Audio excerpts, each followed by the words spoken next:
I continued to want to explore and exploit every opportunity to be the best I could, physically, mentally. You know, I think I was an athlete when I was at the peak of my career. That's how I trained. That's how I kept improving.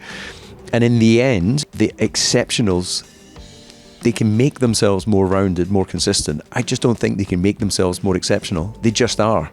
They just are what nature has created.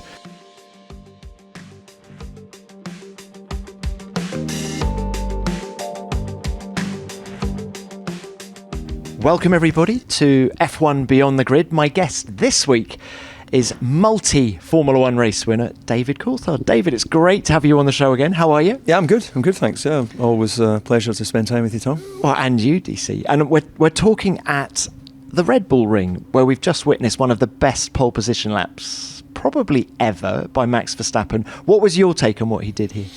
I thought it was mesmerising when he went out in Q3 and dropped a time which was at that point 6 times quicker than anyone had managed, and I thought, okay, so he's just found where the track evolution is.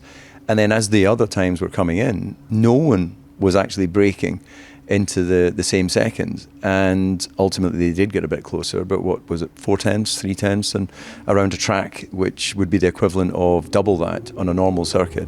It was just an exceptional example of human being and machine in perfect harmony. And, you know, Max has had a lot of poles, but the way he acknowledged the car when he was back in the Parc Fermé was, it's one of those moments where it might not go down in the remember where you were on that day in history, like the Senna lap around Monaco, just because Monaco is all, you know, very unforgiving. But I think it's of that sort of measure. It was just exceptional. Do you think Max Verstappen is? Can we already talk about him as one of the best ever? Yeah, 100%. Only those that really have an underlying dislike of him and his success, and those that look for, well, he's been in the best car, he's been, you know, all the excuse makers. Sport has always been about finding exceptional. All of the Grand Prix drivers are good, all of the footballers are good, all of the tennis players are good, but we want to see exceptional. And the exceptionals find their way into the right cars.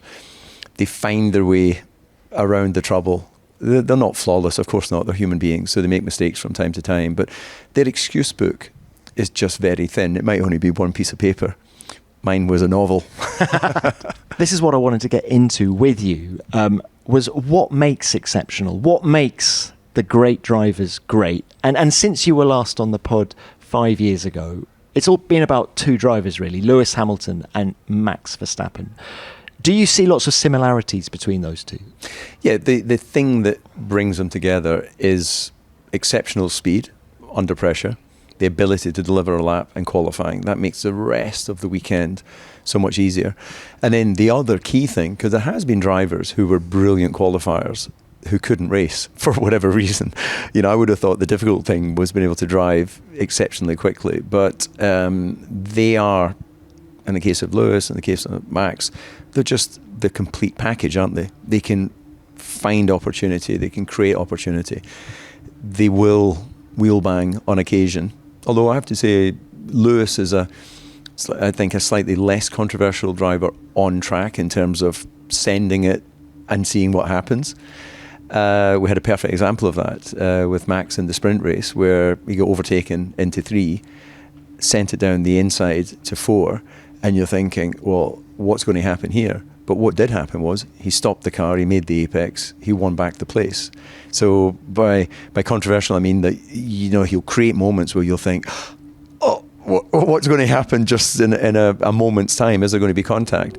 But in actual fact, he knows his car, he knows the track. To pass in someone like turn 4 on the inside, you have to be a racing driver and you have to have driven this track to understand just how difficult that is. Downhill, dirty line, everything falling away from you. And to have that ability with an overspeed from a slipstream behind a McLaren with DRS and make the apex is just incredible. So they tick the box in every area. They're good in the wet. They're good at wheel to wheel, everything. Their approaches are very different though. I feel that Max is intense love of racing, whether it's virtual or real, is unlike anything we've ever seen before, whereas Lewis has done it very differently, jetting all over the world, all these outside interests. Are you surprised at that, how different they are off track? I think it's a generational thing, because there's a big age gap. And I really noticed it at the end of my career. In 2008, I was looking around the driver's briefing, and I just felt, at that stage, I was just gone through my mid-30s, and I felt like I was in a room full of big kids in a way. And of course, we're all grown-up kids, having extended childhoods. If you're a professional racing driver, you're being paid to do what you've done since you were a kid, and you absolutely love it. But I suspect that as ever young as Lewis appears to be, he looks around now and really wonders where his connection is with the 21-year-olds, the 22-year-olds, because you've grown up with different tools at your disposal. Max is very much that sophisticated online gaming child, and that's been a passion of his since he was younger, and it's carried into his adult life. Lewis, we know, karted, we know he had remote control cars before that. There was a little bit of Sony PlayStation in its very basic form, but it wasn't enough to capture his long-term imagination. And he's grown into other passions and other likes. But it's interesting, I think, that there's been a change in Lewis in the last couple of years. As the performance has dropped away at Mercedes, then there's been a management reshuffle, bringing back some of the people that he's known and know him very well. I think there's been less of this off-track activity as he refocuses on what will be the final roll of the dice in his career. Do you think the sim racing makes Max a better Formula One driver? I can't see why it would make you worse, because the simulation technology is so good nowadays. You don't have the real feel. You don't have the consequence of physical hurt. But when you're in a team doing an event, a 6-hour or a 24-hour event, you don't want to let your team down. That's part of team sport. That's part of being a team player.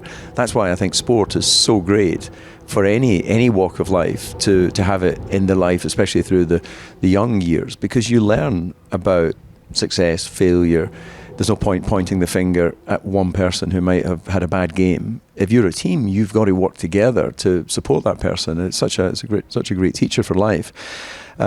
So I just think that everything that Max does is harnessing the best of what the world offers him today. And on top of the fact that I think he's just naturally brilliant.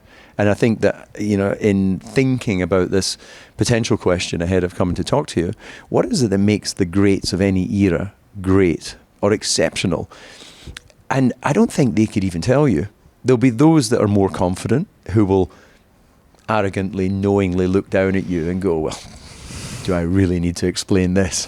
And there'll be those that actually try and articulate why they're so good.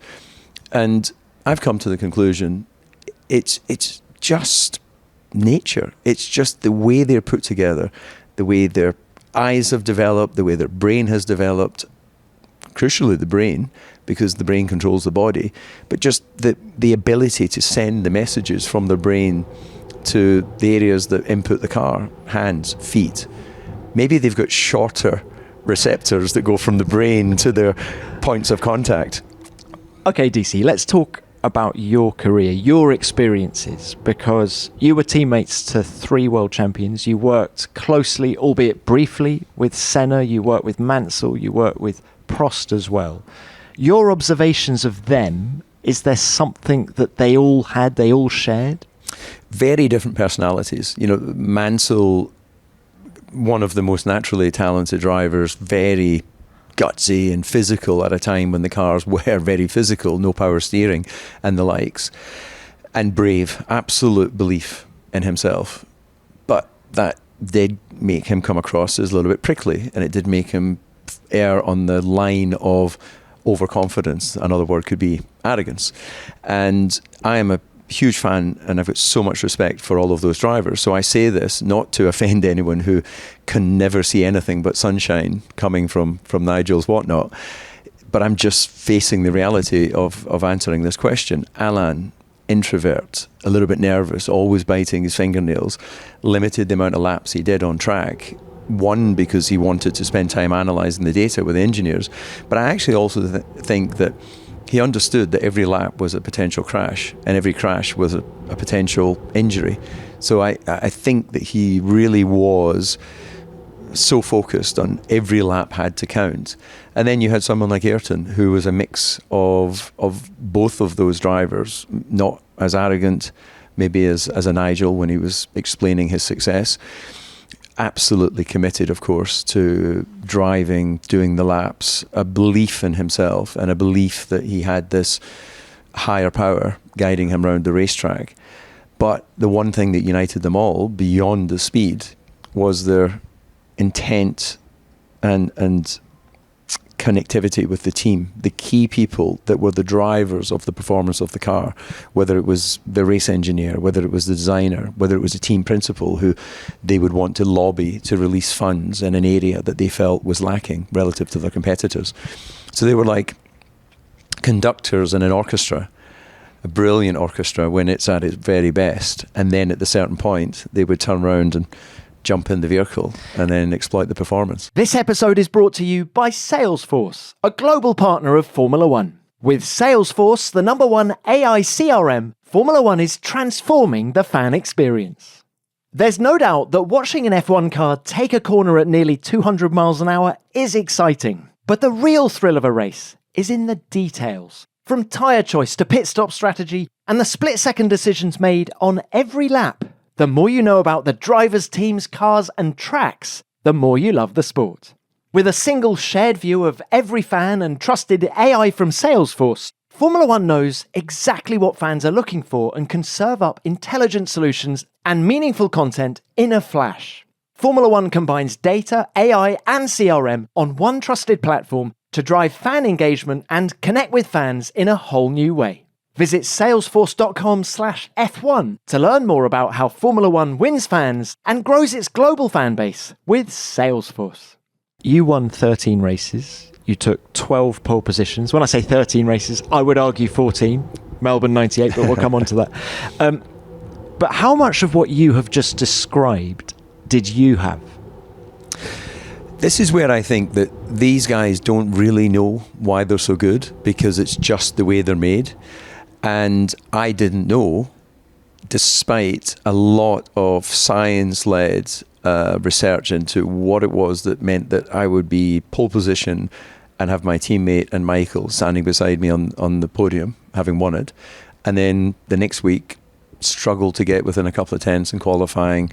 That puts you into the, that sort of second row, third row. You're then in the mess of racing people. Oh my goodness, you have to go racing where all you want to do is to lead from lights out to checker flag. And at the end of all of that process, brain analysis, sports psychologists, all the rest of it, all it did was make me a more considered driver, maybe a more consistent driver, but it didn't make me quicker in key moments. There were times where I just couldn't feel the car.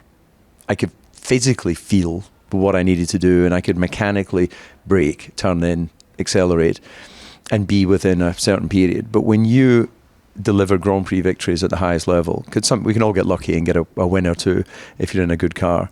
But if you drive at that level that your Schumachers, Hamiltons, Verstappens and Sennas and all the other exceptional drivers, they're there all the time, and it just feels so fluid. It just feels like the car is an extension of your body rather than you're sitting in a car. And I just think that those guys, more often than not, feel that they're almost the machine itself. Right. There were races, though, when me as an observer thought no one was going to beat you that day. And let's talk about some of them. Magny Cours, 2000. You qualify in your teammate. Your teammate is Hakkinen. You qualify his car and you out-qualify him. You win the race. You overtake Michael Schumacher. So how did it feel? How did it feel to drive that day? Why were you so assured? I woke up that morning absolutely confident I was going to win the race. I was always a good starter, so the fact that I was second on the grid to Michael, I was like, I'm going to overtake him off the line. It was just an absolute confidence, not an arrogance, because I don't think I fell into that category. But I'm really sorry to interrupt you. I'm so interested you've just said this, because Fernando Alonso told me last year that he knows what kind of day he's going to have when his alarm goes off?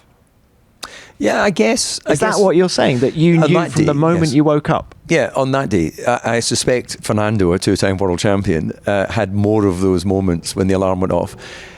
I can't say it was triggered by an alarm, but there was definitely that particular race weekend on a circuit that I enjoyed. I'd always been quick at. For previous years, I'd always had the fastest lap, irrespective of where.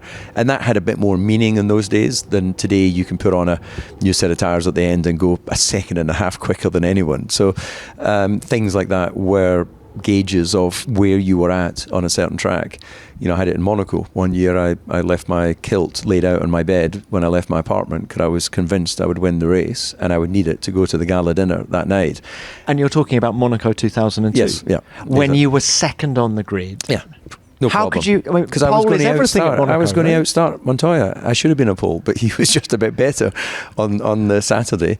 But I was like, no problem. Clean run to the first corner. I've always been a good starter, so it was more of a surprise to me when I had an average start, and it was a complete and utter shock if I ever lost places.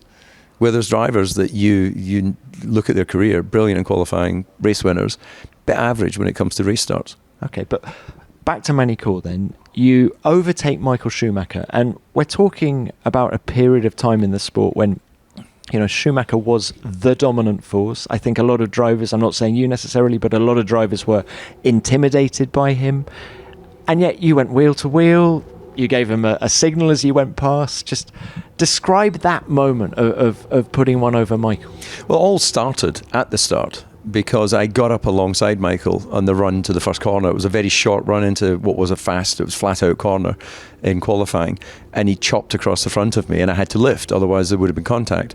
That allowed Rubens to overtake me on the outside in the other Ferrari, and cue anger because I get it, Michael had his nose ahead, but that's a sort of sporting slap in the face or a punch below the belt if someone cuts across. So I'm now in a mind of, right, you're getting it, you're getting some.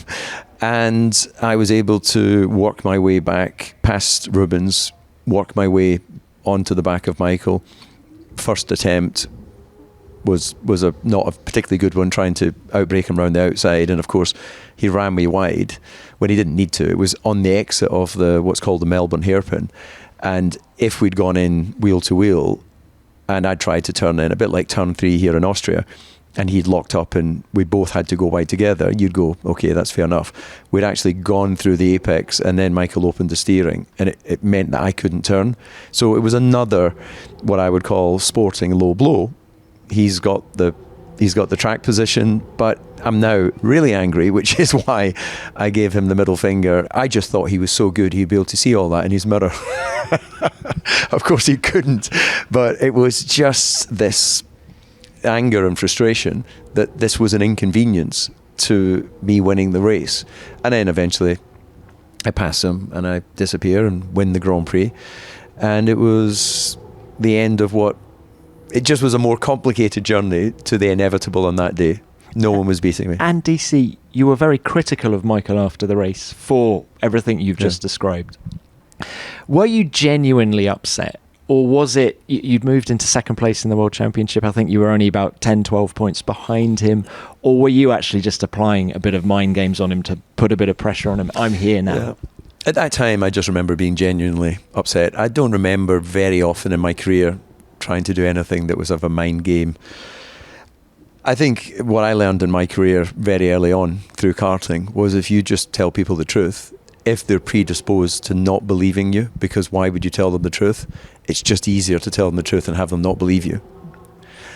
You understand? Yes. If you have to tell white lies and create scenarios that are not real just to try and create nonsense or to distract people or frustrate people, you've got to be pretty smart to remember what you've said. And one thing I learned early in my life, I'm not that smart. DC. Let's talk about form then, because these two races we've just touched on, Magny Cours 2000, Monaco 2002, you were untouchable. So what did you do to try and recreate that form, that level of at one ship, if that's the right expression? I tried everything. As I mentioned, sports psychology. I was wired to be able to understand the brain waves, the frequency of my brain in certain moments. So you'd be reliving certain moments through visualization. And, there's various brain waves and frequencies. And the more receptive wave for taking in information is the alpha wave. And, I could do it now. I can tap my leg and that triggers, because through training, putting my brain frequency into the alpha frequency. I tried everything because it mattered so much. I dreamt, but in a daydream rather than a night dream, of what it must be like to compete at the highest level in Formula One. I never truly believed it could be possible, because I grew up in a small village. It was a farming region. Why and how could that happen? When various unique situations happened, Paul Stewart Racing being formed by Jackie Stewart just in my second year of cars, Frank Williams being interested in me as a test driver, the tragedy of Imola, the various scenarios that led to me finding my way into Formula One, I continued to want to explore and exploit every opportunity to be the best I could, physically, mentally. I think I was an athlete when I was at the peak of my career. That's how I trained. That's how I kept improving. And in the end, it brings me back to what we were discussing earlier, which is the exceptionals. They can make themselves more rounded, more consistent. I just don't think they can make themselves more exceptional. They just are. They just are what nature has created. And in the same way that of course, you've got to apply work ethic to the physicality and the training. And tennis is probably a better visual representation of human endeavour, because we are wrapped inside a race suit, hidden behind a helmet, strapped inside a car. You can't see what the driver's physically doing unless you have an onboard or a pedal camera. Where in someone like tennis, you see the reaction, you see their movement, you see their elation, you see their disappointment. They've been through all of that roller coaster since they were schoolboys or schoolgirls, and they've adapted, and some push on through and absolutely tap into every exceptional gene in their body, and others just can't quite harness the mental stability. And I think it's as simple as that for me. I just don't think there is a secret formula. There's definitely work ethic, no question about it, to be the best that you can be. But I just don't think you can be better than nature intended. You can be worse. Did you overthink it? Possibly, yeah. Yeah, 100%, because it mattered so much. When I started my career in Formula One, I was managed by IMG, which were a big management company at the time. I was introduced to them by Jackie Stewart because he was involved with them. And I came out of that contract early because I wanted to be surrounded by people that understood the sport. And that's where Martin Brundle became my contractual manager for 10 years. And it was actually more than the fact that he would talk to Ron Dennis on my behalf and work out where we could get to in terms of a contract. But it was because when I sat with Martin at Grand Prix, when he wasn't working in television, I didn't have to explain what it felt like to go through turn 10 in Austria. He'd felt it. He knows that little dip. He knows that moment of you're waiting just before the car drops into the dip, and then you feel where the grip is. And that was something that I wanted to make sure I had the right group of people around me to maximise my talent. And that's why when I retired at the end of 2008, it was with no regret, because I tried everything, Tom. What you saw in my career was as good as it was going to get, mistakes and all. Well, you now have so much experience in Formula One. If you'd known back then what you know now, would you have been a better driver? What I lacked at the beginning of my career, which is the one thing that I think could have made me a better career, not necessarily a better driver. I was just a village boy. I was so naive when I arrived in Formula One. I had no clue. I had no grounding. I'd never been to a Grand Prix until I was in a support race in Opel Lotus in 1990. I'd only ever watched it on television. It was another world. My 15-year-old son is here with me this weekend. He's racing karts. He'd like to be a racing driver. As many of my ex-colleagues have sons racing now. And they don't know what it is not to be at a Grand Prix. Yeah. And to be in all the environments. So when I first came to the paddock when I was, I would have been 19 or 20, I was like, oh my, what am I allowed to walk? Do I have to, what are the rules and regulations? And it was a little bit like that when I got into my Grand Prix career. Very naive. So I think as a man, I started to kind of figure out where I fitted in, not until I was in my late 20s. By 30, I was in physical condition that made me feel like I was equal of anyone out there on track. Whether I was physically fitter or not than the others, who knows? But I was in pretty good shape. And all of that started to give me a confidence. And it led to having, I think, some of the strongest years of my career. So do you think all the second generation drivers are actually better than their dads? And I'm thinking 100%. of Nico Rosberg. We're looking at Max Verstappen and Jos Verstappen. Maybe David Coulthard, I don't know. But they're more worldly. They're more aware. They're more engaged. I was naive, down to the point where in doing Grand Prix distances, we didn't have all of the analysis tools back then. There was so much assumption. There was an assumption that the driver knew what he was doing. When I was doing my first Grand Prix, I was out there going, okay, this is what it feels like to do a Grand Prix. The first Grand Prix I won, which was my 21st race, I remember we'd committed to doing a 3-stop, which is a pretty busy little sprint race. And Michael was behind me in the Benetton at that time. And I wasn't really that fit. I was fit enough, but that's not enough. I think Michael came into Formula One at a higher level of fitness than he really needed because he'd been in sports cars. I'd been doing 1 hour Formula 3000 races and 60 odd laps of testing in Formula One, because in those days the cars would break down a lot, so you weren't doing 100 odd laps testing all day. So I just think I was a little bit naive. I just didn't have the people around me that were there to say, this is what you need to be ready for. And that's where I think there were some silly little mistakes at the beginning of my career. Strategically, just over pushing. Yeah, well, not just that, but 95 crashing, not leaving a margin in Adelaide. That meant that when I had slightly more RPM on the downshift, it pushed me, and I had no margin, so I hit the pit wall. I didn't need to be like that.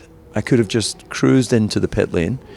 I had such a lead over my teammate, and I gave away a victory which incidentally cost me $2.75 million in additional contract for McLaren if I'd won 2 races, and my race win bonus for Williams. So not only the victory was gone through not leaving a margin, not having the maturity and experience, financially made a difference as well. I don't think anything prepares you for the Formula One paddock, though.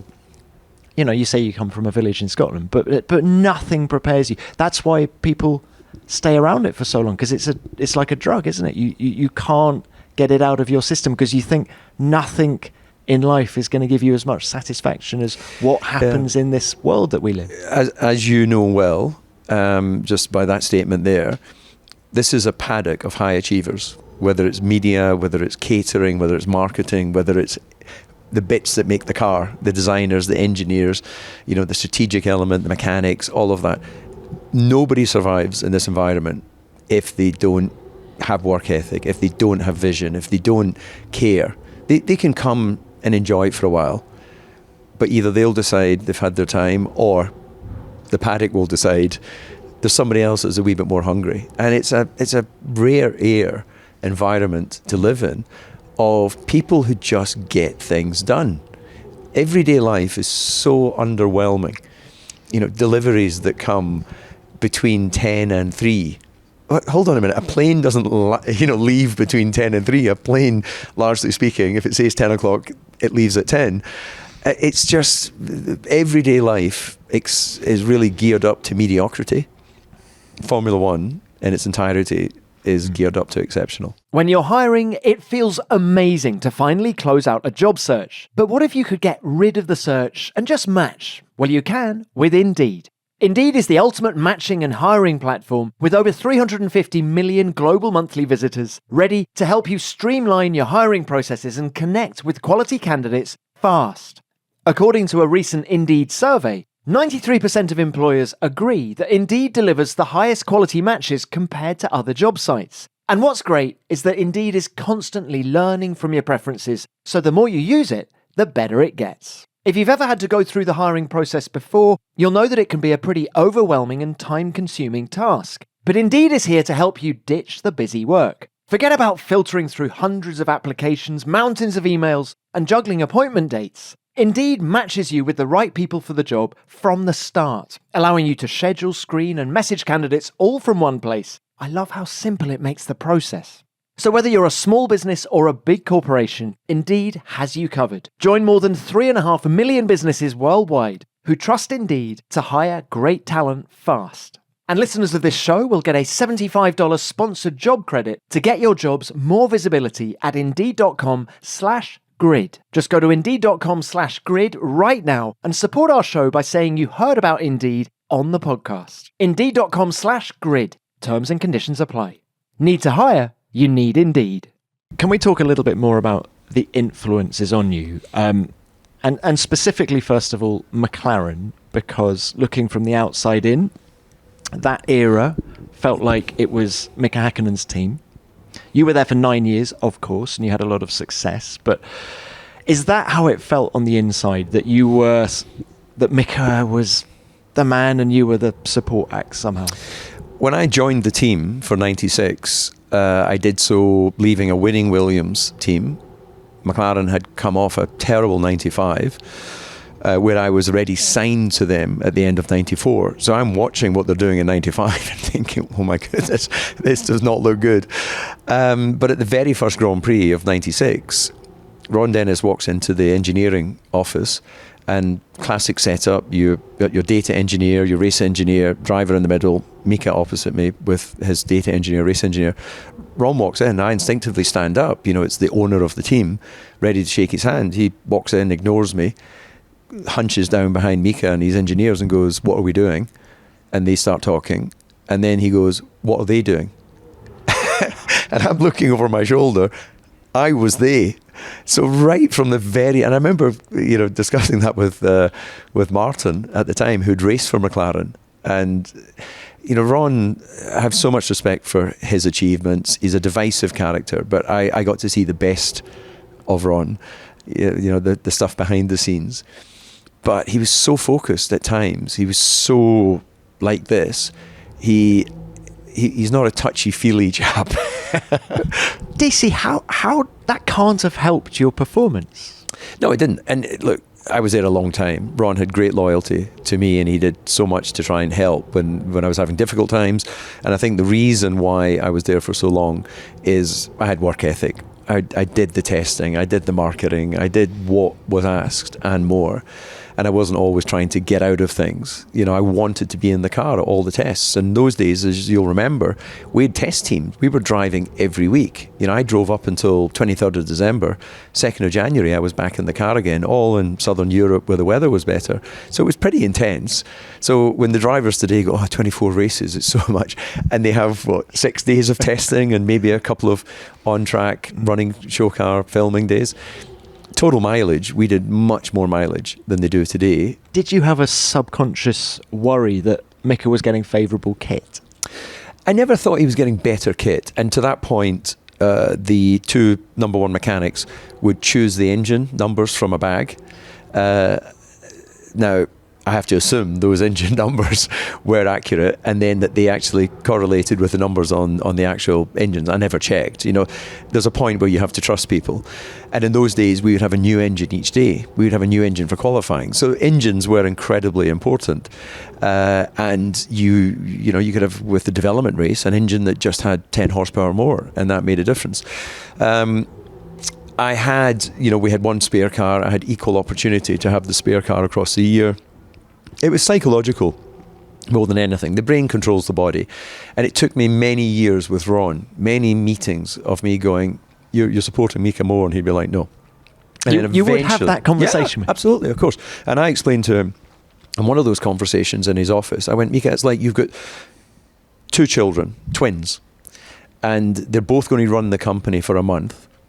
But one of them you bring in on a Sunday and give him a briefing on how to do it, and then he or she gets let loose, and the other one you just say bring him in on a Monday and let them get on with it. It might only be as subtle as that, but you're just it just seems you're happier when Mika wins. And then eventually, after several years, he went, I nearly lost Mika in my car. I've never lost a driver in my car, and I have a paternal feeling towards him. You know, I went to the hospital in Adelaide, 1995.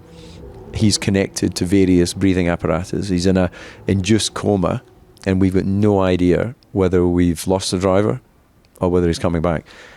And when he told me that, it was like, you know, sort of a weight being lifted, because instead of me being, I'm thinking he's supporting him more psychologically and he's denying it, the minute he acknowledged that it's possible that he has this deep feeling, it made complete rational sense.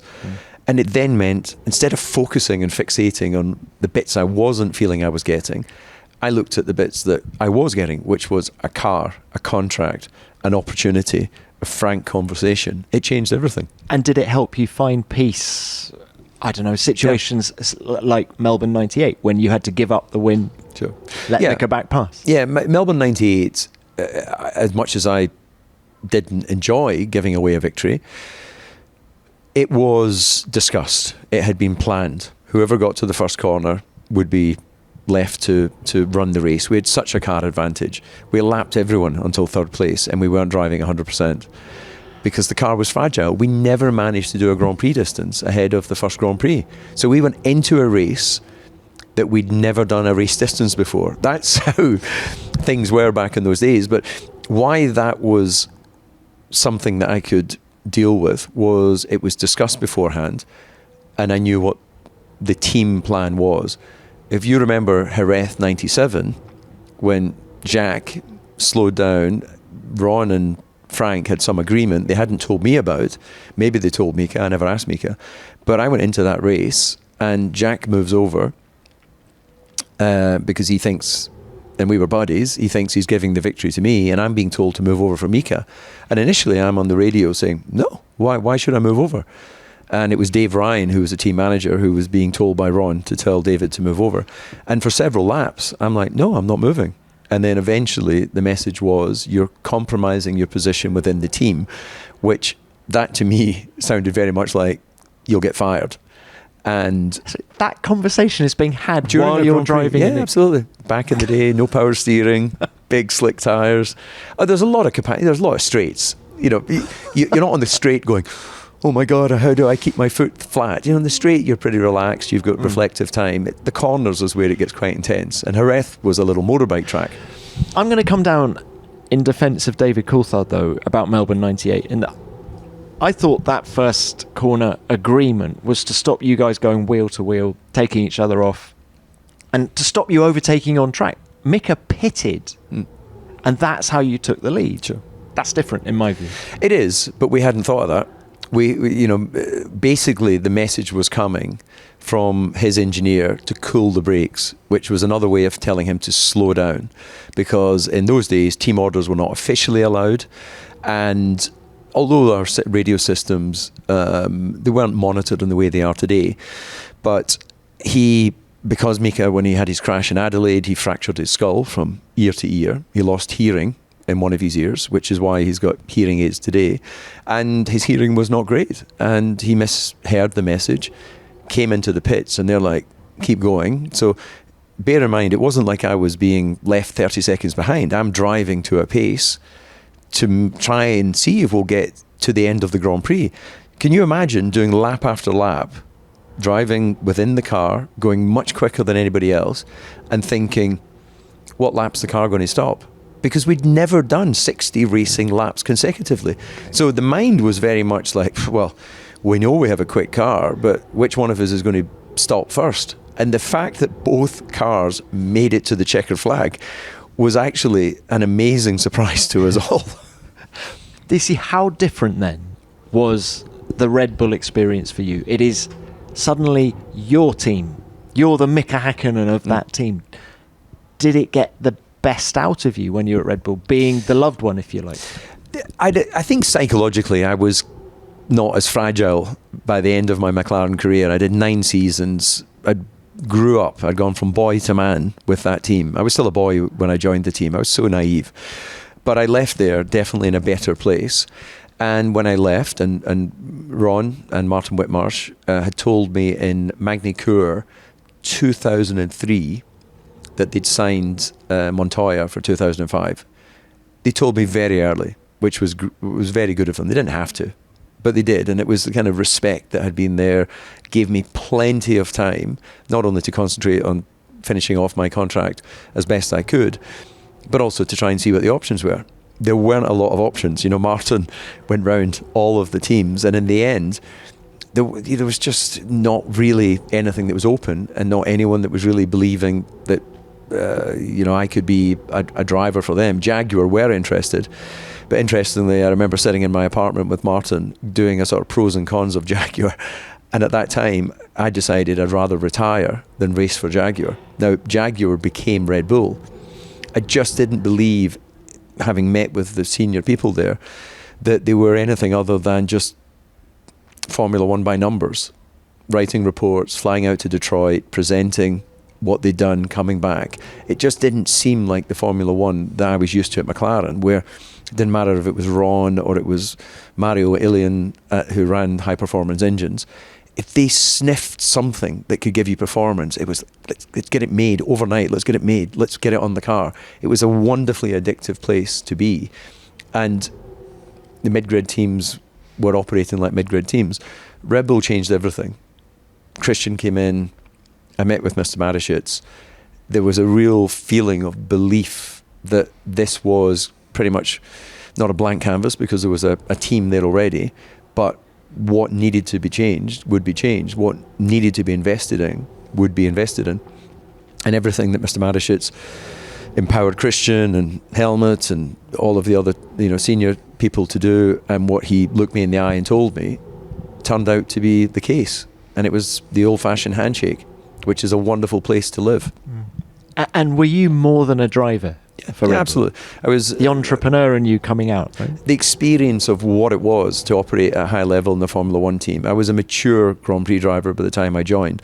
Christian would acknowledge he looked to me as a sounding board for what did this mean, or what do you think of this? Because I had the experience. Christian had been a racing driver. He had run Arden successfully in Formula 3000, but he'd never run a Formula One team.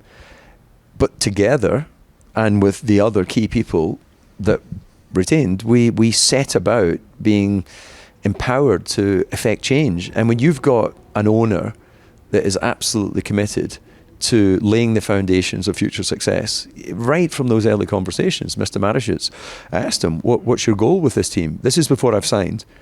And he went, first we get respect of the paddock, and then we win the World Championship. And there was no hesitation, no arrogance, just that's what we do. And by the time I left the team as a driver, and I was definitely in the twilight of my capabilities, and it was clear, Sebastian and other young guys were coming up through. Next generation should always be better, will always be better. And that allowed me to leave with peace and enjoy looking back on 15 seasons in Formula One. Did that environment, though, bring out some of your best performances behind the wheel? I think of Nürburgring 2005. I think you qualified outside the top 10, maybe 12th. You finished 4th despite having a drive-through penalty. Is that one of your best races?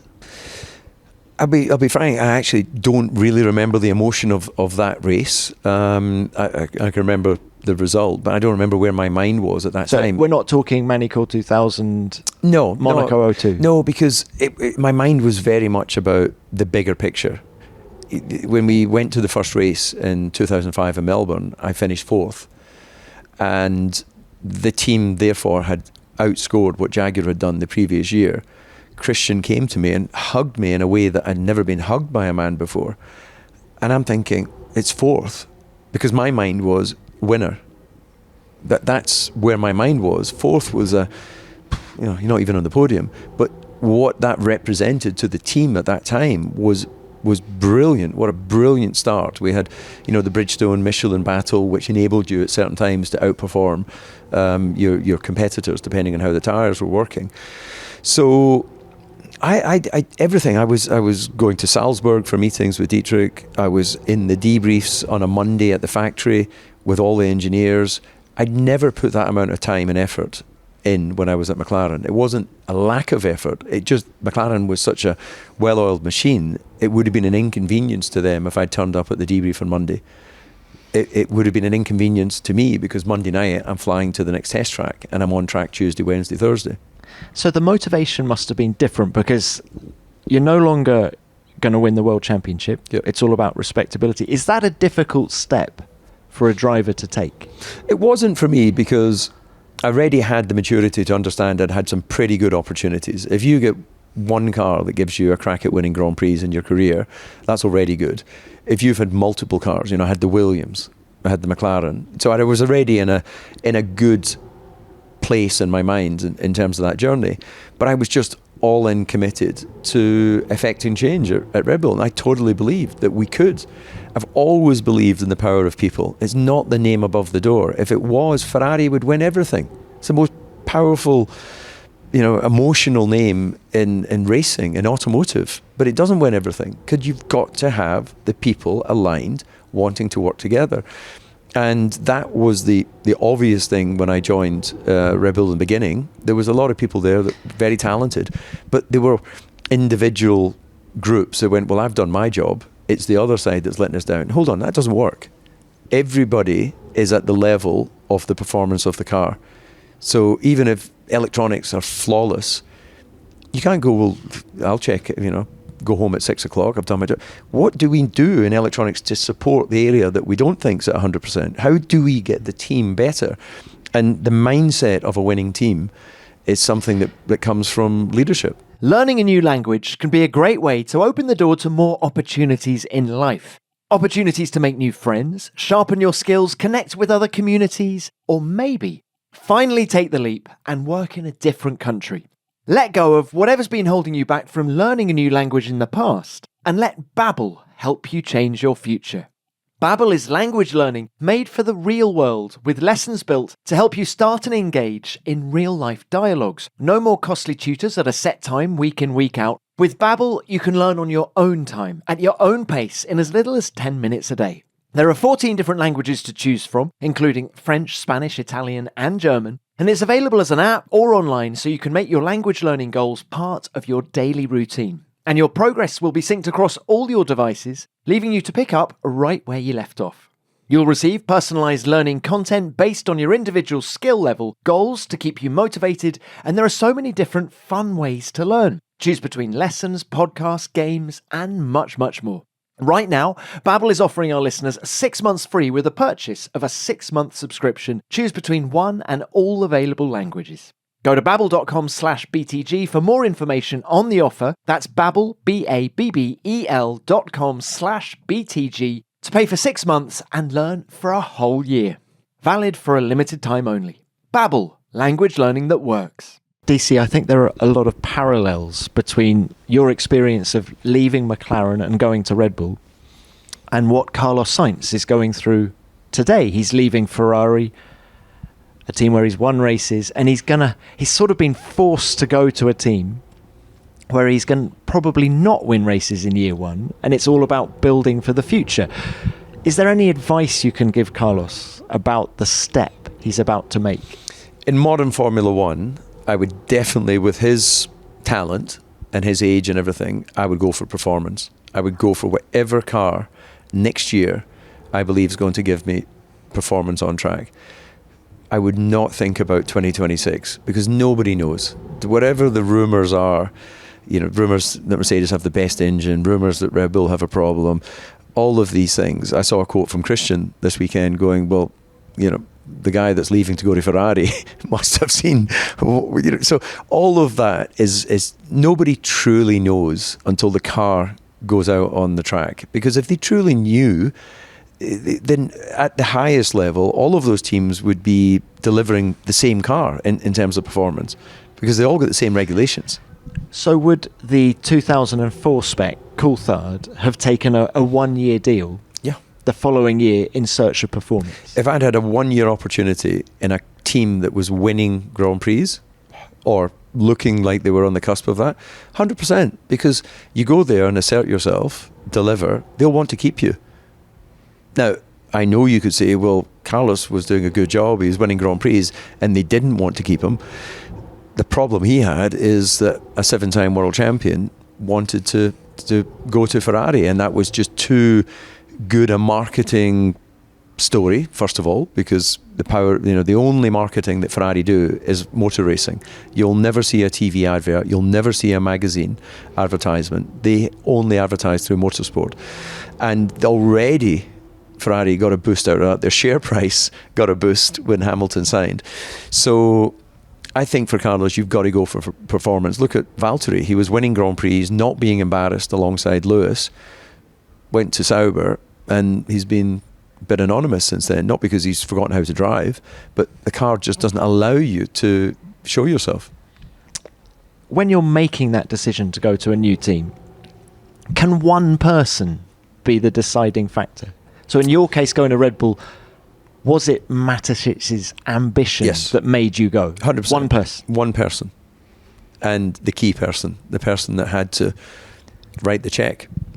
And I went to a test with the team at the end of 2004, and I didn't want to sign a contract until I'd driven what was the Jaguar, repainted, and experienced the team and met Mr. Matisic. And it was only beyond meeting him that I took him at his word and believed that we could affect change.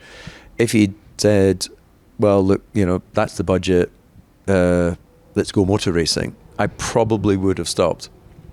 Really? Because I had no interest in just turning up for a paycheck. My whole career was about being part of a team. My whole career was about pushing myself. I could not.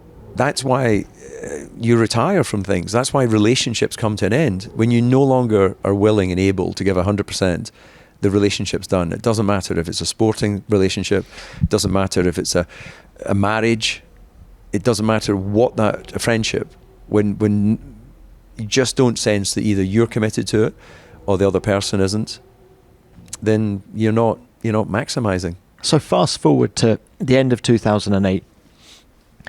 Your decision to walk away wasn't because you suddenly thought about the danger or you felt you'd lost the speed. It was, I'm more interested in the business side of it than the actual driving side. I'm going to credit Martin Brundle with this, because I'm pretty sure he told me, where he'd say that you don't lose the speed, you lose the need. So I don't think at the beginning of that 2008 season when I tested the new car, I thought, I'm scared or I'm not quick. I just suddenly, for the first time in my career, thought, I've run out of time. This is not going to be a winning car. We were too far away in that first test in Jerez, and I know how much it takes to develop a car, how long it takes to make a car become a faster car. And if you remember that 2008 season, we had the same car as Toro Rosso. They had the Ferrari engine, we had the Renault. They had more horsepower. They could basically run Adrian's car with more downforce, and we were being outperformed by the junior team. And subsequently, they took away that ability for teams to have designs from other teams. And I'd always been personally against Toro Rosso.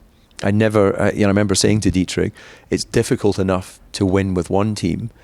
Why do you think we can win with two? But it was a kind of driver from a guy called Danny Baja, who worked with Dietrich at the time, who I'm sure had very good business reasons to want to do that. And there's an argument to show that the junior team has helped develop talent. With Sebastian come through there, Max has come through there. So it's served a purpose. But at the period when we were trying to win with one and get all of the attention, get all of the focus from Austria, we then have a sister team, which is at that point quicker than us. And I was like, okay, I'm done. Was that one of the factors? It would have been, because I put so much energy into the team, so much heart and soul into wanting to make that a better team. It all mattered. It was personal. So I remember actually just on that, when I left McLaren, I obviously know Martin Whitmarsh, but I was more dealing with Ron. Martin was there in his role, but Ron was really my go-to person. And I remember in an event called Stars and Cars at the end of that season, even though I'd left McLaren, I was invited to go to the event. And Alex Warts used to have a bike company, and Alex was the test driver. And somehow McLaren had got him to paint one of his bikes, which I still have, beautiful mountain bike, in McLaren colours with my name on it. And at the Stars and Cars event, Martin Whitmarsh presented me the bike and went, "On your bike." You know, that kind of, it's a way of telling people to piss off, isn't it? And I remember it just touched a nerve. And I remember going, "Martin, I'm going to fight." At that stage, I hadn't signed anywhere else. I didn't have another drive. I went, "I'm not done in Formula One, and I'm going to take your best engineers with me." Fast forward to Don't mess with DC with Adrian and others, Paul Monahan, and other guys that joined. There's an expression, isn't there? A woman scorned. Well, actually, a Scotsman scorned. Be careful. Wow, that's actually a great story, and quite revealing that at that point in your career you are still, whatever the motivation, you are still wanting to prove people. I was hungry. I wasn't done. I wasn't done. I wasn't satisfied with the 11 seasons I'd had in Formula One. I knew I had more to give. I didn't win any more Grand Prix, but I think I was part of a process of effecting change and guiding and developing the foundations of what has become one of the great success stories in Formula One. Well, DC, it has been a fascinating chat. Really enjoyed it. I mean, you're living it all again through your son Dayton. If there's one piece of advice you can give him as he embarks on his car racing career, what is it? Make your bed and unpack your bag when you get to a hotel. It's as simple as that. I think that everything matters. Everything matters. And I just don't suspect if you went to Lewis's bedroom, it would be messy, or Max's. I just don't believe it. I think these guys are so regimented in their approach. They just don't leave things to chance. And that is why the Lewises and the Fernandos have been able to keep going as long as they have? I believe they're so methodical in their steps towards their racing weekend. It allows them to save energy. It allows them to be not slightly, I forgot. People like that don't forget. They might choose not to do something because it didn't prioritise for them. But they don't forget things because everything matters. DC, what a pleasure. Look, can I end this the traditional way now, where we have some quickfire questions? What else are you good at? Tidying. I'm good at pottering around the house. I have a very tidy house. There's many ways to do something right, but in my book, there's only one right. If it's in terms of a bed being made or dishes being washed. You can do it in many different ways, but it's either done or it isn't done. Have you seen the Beckham documentary? Yeah, I enjoyed it, yeah. I'm seeing David Beckham sat in front of me now. I wouldn't mind half of his success. Which racing person, dead or alive, would you like to be stuck in a lift with? Ooh. Jim Clark. Why Jim? Because he seems... He just seems to be a bit of an enigma in that he had all of that success, but from what I'm told and what I read, he was very quiet, very shy, not as maybe as confident as a Jackie, as kind of flamboyant as a Jackie. He didn't seem like he had someone that had the need to have presence off track as well as on track. And I'd just be curious to know what he was really like. He came from a small village in Scotland, taking us back to what we were talking about earlier and your own preparation for Formula One. I'm sure there are parallels there. You could discuss that as well. Yeah, I think it would just be...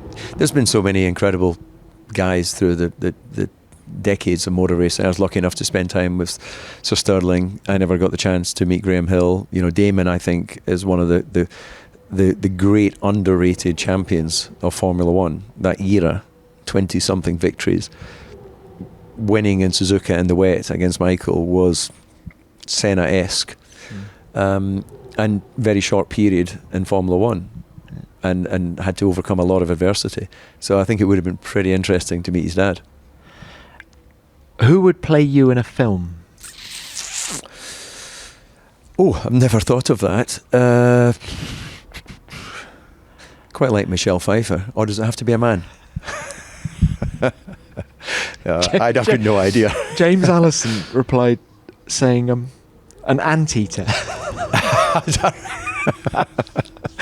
He likes getting his nose in there.